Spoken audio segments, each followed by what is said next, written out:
Well, everybody, welcome back to the Legacy Podcast. I'm Mike Conan. I'm with Bill Dupenthaler. We're glad to be here with you, and we're starting our second season of podcasting. Bill, it's crazy that we are having our second season already, huh? Oh, it's awesome. I for a long time wanted to do a podcast, and you've been doing it for years, and I was always a little bit afraid, because of technology, and is this going to really work? And so, yeah, it's so awesome that we're doing it.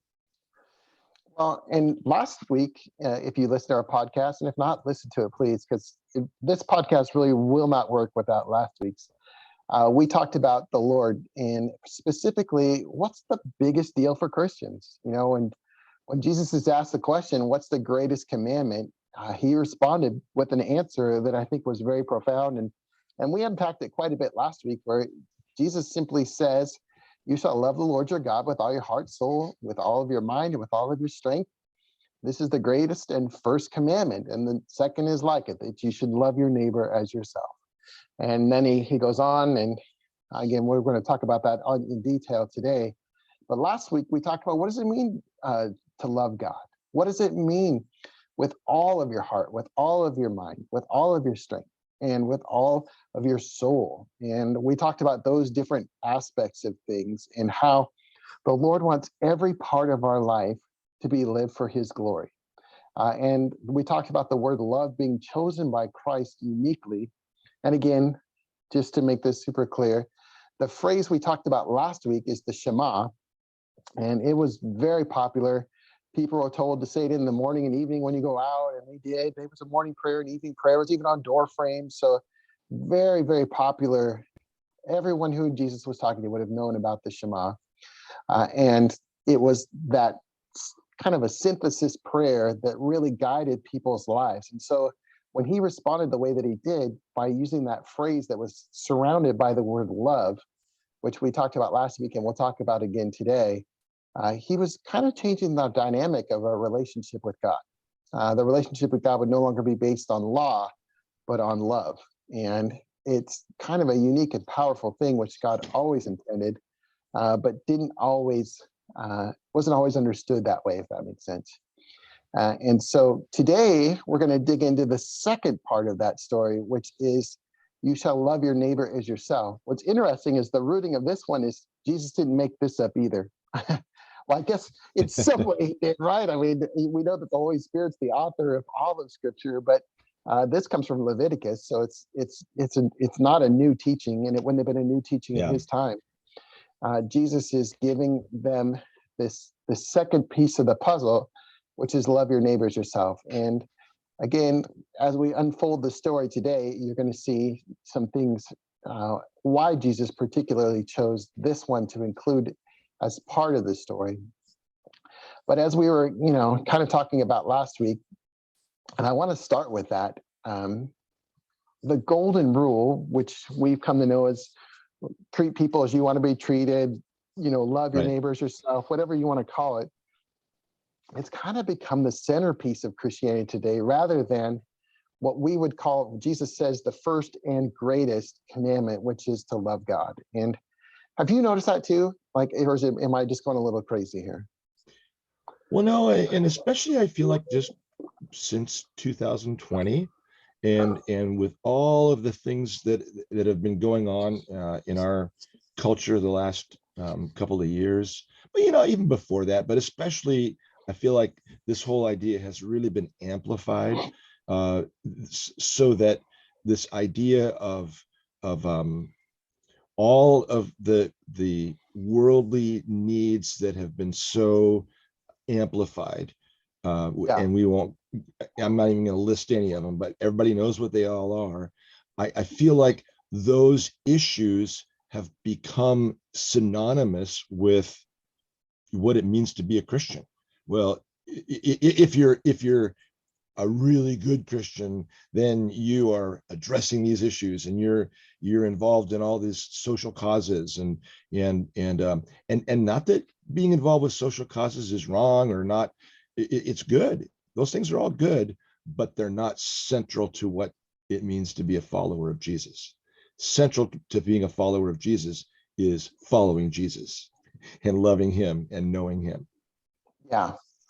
Yeah. And I was thinking about it and wondering, so I started a denomination for years where full of progressive thinkers who they really did love other people, and Yeah. the whole mission and thought was, how do I love other people well? And so they looked at, how do I love God through the lens of how do I love people?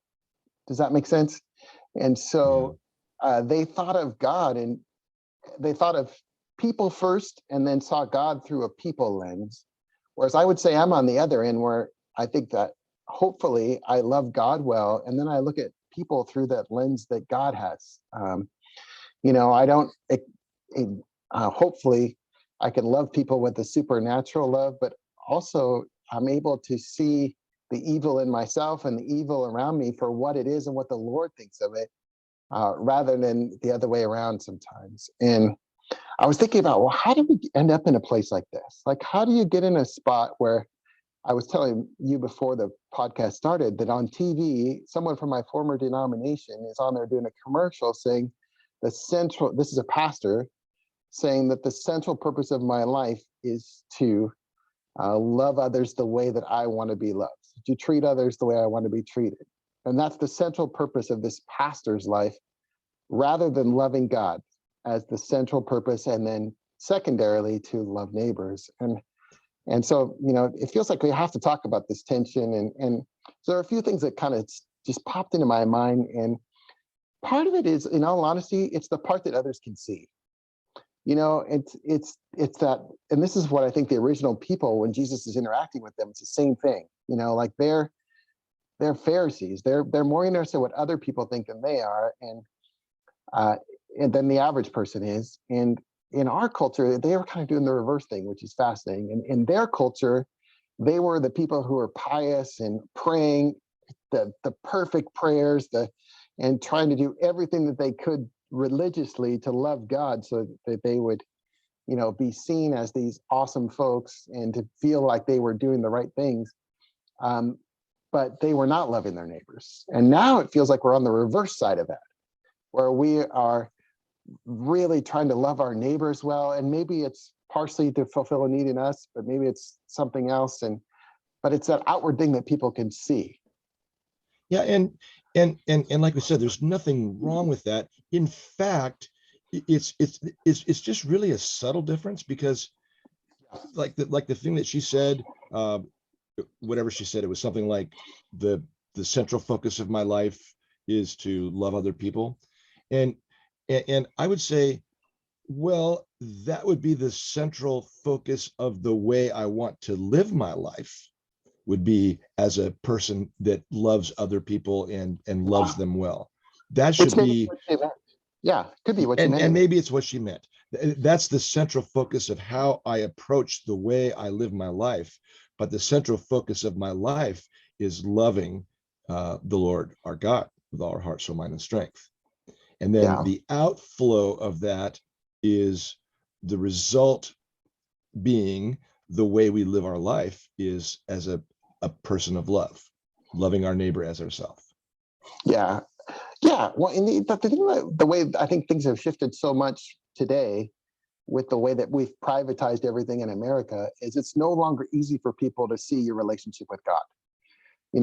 As opposed to a culture where people gathered in worship more than once a week and everybody was there. And so now, especially where we live in the Northwest here, I mean, I think the numbers are now 1 in 10, and that's pre-pandemic. That's no longer a central part of the culture. So you can't tell, what somebody's heart with God is. So, in some ways, the easiest thing you think. The other thing I think that it does is it gives us something to do for someone else. Like, it's something tangible. Whereas worshiping God, loving God, studying the Word, those things are awesome, and Christians should. I don't want to should on people, but maybe a little bit. That should be a part of our lives. Loving Yeah, God exactly. through Yeah. worship and the Word, and the prayers and those things. But there's also something about doing something that really makes us feel like we're making a difference in the world. And it really, because we can see tangibly what's going. And so I can see how people are drawn into this as the centerpiece of their religion, because you get feedback from it, you know, Yeah. and Yeah. and it's sometimes a little bit easier, I think, to do that in the sense of, I just want to do something, you know, and we want you to. Don't get, that's not what we're saying, but I think it's fascinating how, again, and this was when it came back to, you know, just a lot of discussions I've had over the years with progressive thinkers who, in my mind, have set aside the loving God part and put in the loving the neighbor as the centerpiece of their worship services, the centerpiece of their Christian action. And again, not saying they all do that or that it's that way, but it certainly is a, and their response back to me, of course, is the opposite. Well, you set aside the second commandment, which is what Jesus is saying to the Pharisees. And I think they're right, you know. Well, let's use that as a segue into talking about, okay, well, so clearly we're making the point that loving God is the first priority, and that's what we're called to do.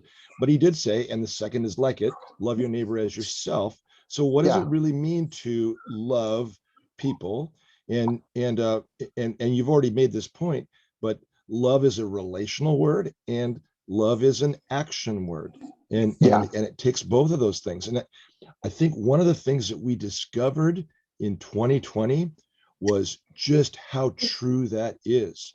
And when people were locked down in their homes, whether it Yeah. was mandated or it was by their own choice because of fear of COVID, uh, man, people realized how incredibly powerful this relational aspect of love is, and this action, like, real thing that happens. And so many people were, and really it's continued, it lost that relational side of it, and because there was no way for people to be together.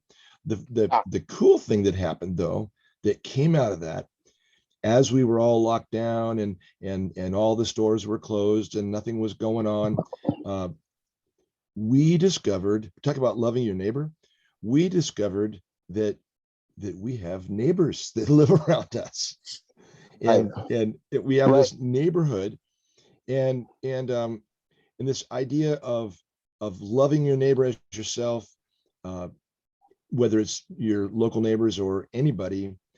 uh, my old pastor, when we lived in Gig Harbor, Rick Enlow, he used Yeah. to say, he Great used to guy. say, yeah, be nice.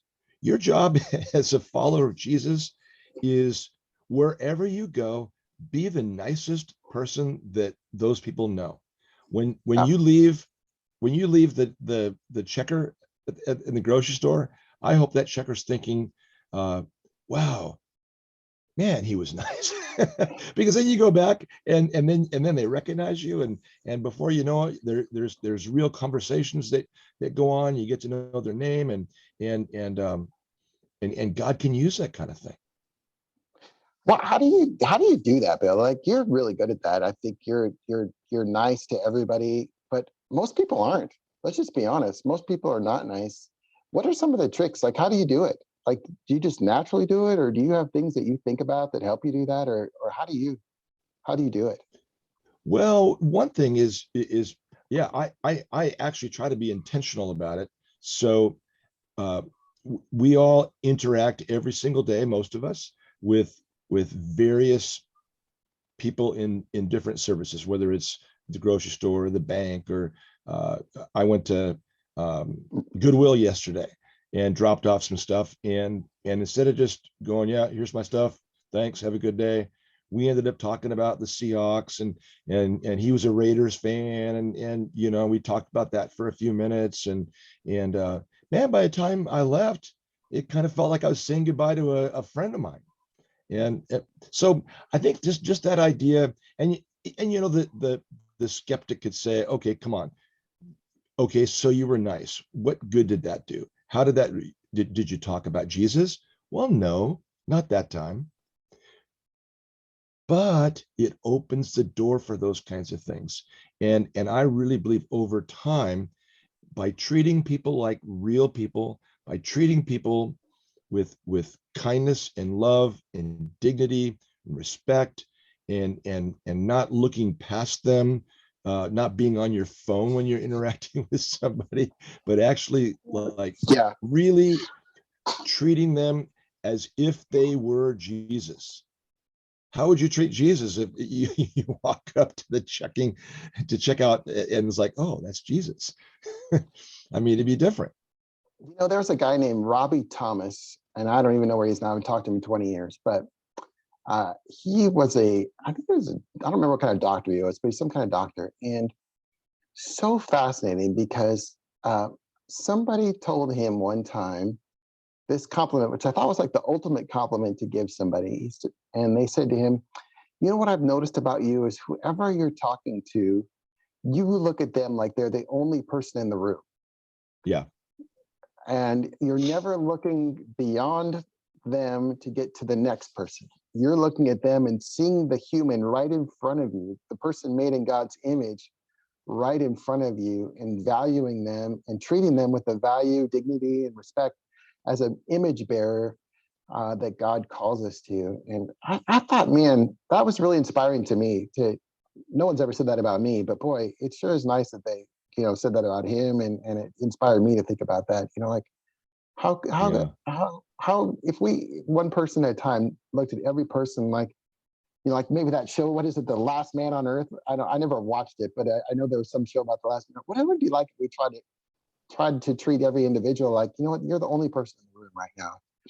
And I'm not trying to get to this person here who I wanted to talk to, who's an old friend or whatever, but and even if it's for this 10 seconds that I'm interacting with you, I am going to show you in some ways that you're valuable, that you're cared for. I think that, as I think about why love, and, it's kind of what we're talking about now, is why did Jesus pick this word love? Because it's relational, because it's an action word, but it also kind of forces us to get beyond ourselves and to our neighbors, because he said, love your neighbor as yourself. And there's that moment where we naturally love ourselves well. I mean, it's pretty dysfunctional people who don't take care of themselves. I mean, yes, there are monks in history who've made it their, mission in life to completely deprive themselves of everything. But the natural, normal person seeks to make sure, as Paul says in Ephesians 5, that they feed themselves, their body, and they take care of their body, they take care of themselves. And I think what Jesus is saying here is treat others how you want to be treated, that golden rule type thing. Yeah. And yeah, go ahead. Well, I was going to say, and the other why is this is how we spread the gospel. This is how people are going to see the gospel lived out in our lives. By this, all men are going to know you're my disciples, by the way you love each other, and they're gonna come to the Lord. One of the really cool things that we experienced in 2020, and it's continued throughout 2021 as well. And I alluded to this before, but we discovered that we have neighbors, Yeah. literal neighbors who live near us, across the street and on either side and down the street. And Yeah. and I know some people are saying, are you kidding me? Wow, what were you before 2020? And I guess that's we weren't very good neighbors, to be honest. I mean, we were nice enough, and we'd wave to people, and we'd keep our yard and do our part and all that kind of stuff. But honestly, some of the places that we've lived in the past, I couldn't tell you anybody's name. Maybe right next door or something like that. But Right. I'm just being honest. That's just kind of how it's been for us in the past, but not anymore. In 2020, we all started getting to know each other in our neighborhood, and we started having little gatherings on people's lawns like so many others did. And we'd go for walks, and you see all these places where people would have the lawn chairs out 6 feet apart and sitting around. And we started doing that in our neighborhood. And now we're planning a Halloween party coming up in a few weeks, and we do a Christmas caroling thing every year, and it all starts and ends at our house, where we have chili and things like that. And it's just such a cool thing. And all of our neighbors know who we are. They know what we're about, but we don't flaunt it, and we don't preach when we're together at things, but we just quietly bring up things about the Lord, and we quietly just live our lives. But the goal is to love people unconditionally, love them the way Jesus would have loved them, and be nice and be friends and learn people's names. That's another one, is names. Learn people's names. And Mike, I've watched you. You're really good about asking people, hey, what's your name anyway? Like a waiter at a restaurant or whatever. And I just think that's huge. Well, yeah, I remember we're in Long Beach, same thing, and we've tried to be pretty proactive, but ironically with COVID, You're much better people than we are. ironically with COVID, it's actually made it worse in our new neighborhood here because people have all stayed in their houses, because of, and so it's not been as great for us as it has been for you during COVID. But I remember we were in Long Beach, this lesbian couple lived down the road, and at one point they invited me to come over and pray for them as they were seeking an adoption for a child. And talk about a really unusual thing to be called into as a conservative pastor, but they had sensed the love of Christ in me. Yeah. And they felt safe for me to come into their home and love them, even if I didn't agree with them. And the prayer was, let's just say, you have to trust the Lord with the prayers and those things. And that wasn't the most important part in my mind, but I was happy that they had felt loved by me enough to take that next step. And I'm sure you've had similar things happen in your life too, where, oh yeah, because you get that moment where if you love people well, then maybe they, in a moment where they really need somebody, they can call on you and say, hey, Bill, hey, Mike, hey, Joe, hey, Jane, you know what? I got something going on. Can we meet? Can you pray for me? I'm going to text message, will you pray for me? From people who I don't even think know the Lord, but they know I do. And, I want to just have one thing and then we can get into the next part here. But I just feel like I have to say this. There's been a real movement to the second part of this verse where it says, love your neighbor as yourself. And as a reaction to perhaps those monks and some early Christians who thought less of themselves and didn't, the church today, I think a lot of people have thought, well, the Bible tells you to love yourself well, and then you can love your neighbor. I don't think that's what Jesus meant here. And I just wanted to say, if that's your philosophy, that I'm going to really love myself well, and then if I love myself really well, then I'll naturally love others well. I don't think your tank's ever going to be full enough where you're going to love people well. If I have $1 million or $3 million in the bank, then I'll be generous. If I really feel secure in who I am and I feel great about who I am, then I'll start talking to other people, because then I just think we today have, that's just one of the things that kind of is a little bit of I think a shift that I've seen in a little bit in this text that I just want us to caution us with. Jesus doesn't mean that he's not commanding us to love ourselves well here. He is telling people we naturally love ourselves and we're naturally selfish people and we know what we want. So let's try to do that for others. This command is not about, Bill, you should really build for yourself a fortune and you should spend your life doing all the things that you love so that you feel great about yourself. And then maybe you'll get an opportunity to share some of that with someone else once you feel like you're really satisfied in all those things that you want. And so, no, that's a good point. That's a good point. So let's shift into the last part here, and that's, who is my neighbor? Bill's talked about that a little bit with, our neighbors are really the people that are right next door to us. But Jesus, when he's first facing this interaction in Luke 10, and I'm just going to read it a little bit here. The question after this is, love your neighbor as yourself. The man responds, and you have answered correctly, Jesus replied, do this and you will live. But the man, it says he wanted to justify himself. He wanted to show how good he was, okay? And he asked Jesus, and who is my neighbor? And then Jesus goes on to tell the story of the Good Samaritan. And we're not going to read the whole story here, but we kind of know the story that a man goes down and he's robbed and beaten and left on the side of the road. And then two religious people, probably one priest and one elder, in our modern terms, pastor and church leader, maybe small group leader, They walk by and they're about to walk by the guy and they look at him and think, oh my gosh, I don't know what happened here. And they actually purposely walk on the other side of the road. And then it says, that there's Samaritan sees him there. And the Samaritans would have been like the opposite of all of the what we would think of as a pastor, small group leader, elder type, because they would have been despised by the people. And the Samaritan helps the man and not only helps him, but takes him to a hotel, takes care of his wounds, says, I'll come back and I'll pay the bill and I'll check on him and all this. And we see the Samaritan being joyfully generous, sacrificially generous.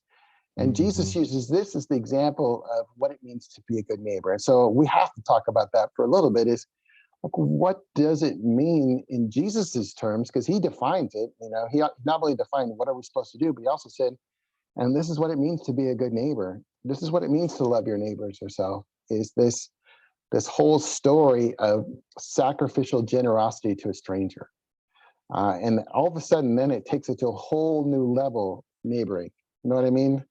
Like, it's no longer, you know what? I live in a neighborhood where people look like me, act like me, and we all, 'cause most of us do. And he takes it to the whole next level of, no, it doesn't just mean the people who look like you, who act like you, who believe like you, but it's those that are in need around you, and becoming aware of those needs around you. And I think that this is the central part now, as I look at the Good Samaritan story of what it means to be a neighbor, is that generosity, and especially that being willing to see the needs of those around us. What's your thoughts? Well, yeah, I mean, and it's a challenge because, I think for most of us, I know for me, my inclination is to be the one that crosses the street. I don't want to be confronted by this, whatever the need is, because I've got a schedule and I'm trying to get to the next thing, and it is a sacrifice. It's a huge deal to address real issues that are in the community, and real needs that you're directly confronted by. We talk about divine appointments all the time, and to what extent sometimes is it a divine appointment that the Lord brings somebody across your path, or brings into your awareness a certain need that's in the community, or in your neighborhood, or whatever. And so I think it becomes a matter of being in tune to what God is speaking to you about. And again, that's another whole topic, how God speaks to us. But I think God will speak to us and say, okay, you need to go over and talk to that person. And there are other times when maybe not. And I think we have to be in tune to what God is saying, and we can't, here I am saying we can't save everybody. We can't go.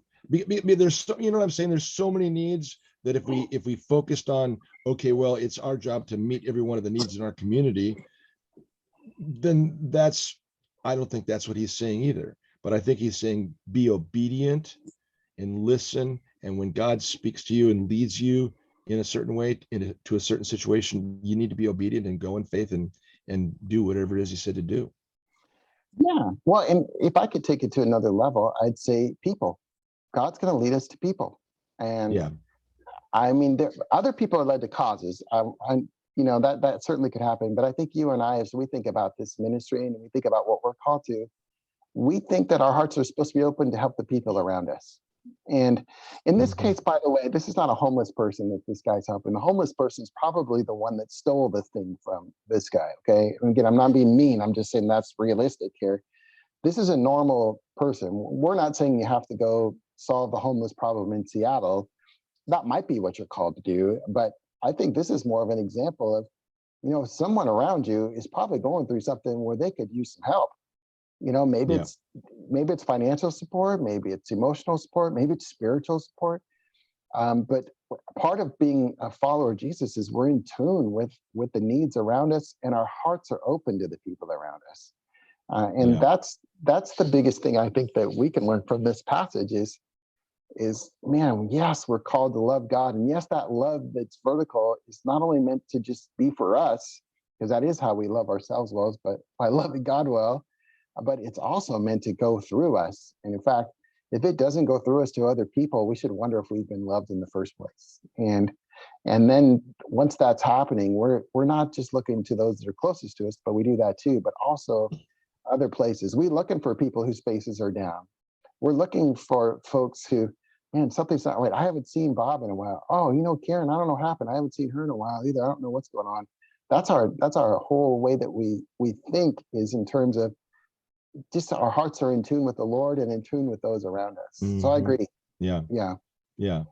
And he'll even bring people to mind, and as funny as it sounds, in today's world with technology, boy, how many times have there been people that have come across your path through social media, and somebody will post, whatever it is. Sometimes it's something positive, sometimes it's something that's difficult, but whatever it is, somebody posts something and you think, just like you said, Mike, wow, man, I have not talked to him for so long, and it's the Lord that brings these thoughts, I think.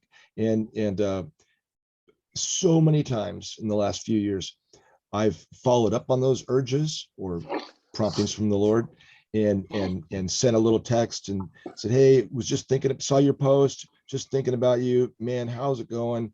And so many times that has led to a very significant conversation, maybe getting together, and maybe somebody even returning to the Lord, or coming to the Lord for the first time, or getting reconnected into a group. And it's awesome. And I guess that sort of really brings us back to wrap everything up to this whole idea of what are we all about, other than the number one thing, which is loving the Lord, which is our number one calling. We're about discipleship and making disciples who are going to make disciples. And that's only going to happen by us being people who are listening to God, who are in tune with the Spirit, and then are being obedient to those promptings to go and love people in action and in relationship. Yeah. I think I would summarize this teaching today quite simply, as I had a friend of mine who said the art and the central piece of Christianity is one simple word: generosity. Generosity with our time, talents, and treasure after we've received God's generosity in the gospel of Jesus Christ. And I love that. And I think that's a central teaching of this whole thing, is learning to be people who are joyfully generous. That's awesome. That's awesome. Well, you guys, we're so grateful that you listen to our podcast and you follow us, and we sure would appreciate if you would continue to help us to get the word out about the Legacy Discipleship podcast, because we want people to hear these things and to be able to live these things out of being disciples who make disciples. And we also want to invite you to check out our website, ourtruelegacy.com. We have all kinds of resources on there, and we would love to have you check those things out. We'd love to have you get involved with our leadership program, which it's not too late. It's going to be too late in a couple of weeks, but it's not yet. If you go to ourtruelegacy.com, you'll see a place where you can express your interest in getting involved in our leadership program. You can also get involved with our prayer requests and praying for these things. And we would also invite you to consider and pray about supporting us financially. We're so grateful for the people that make this thing happen by supporting us every month, but we would love to have you involved with that as well.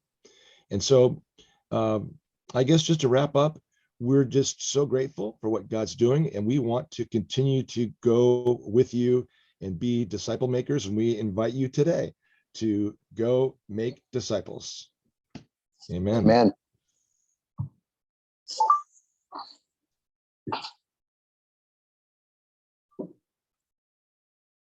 And where's the stupid button to stop the recording? I'm going to edit this part out anyways.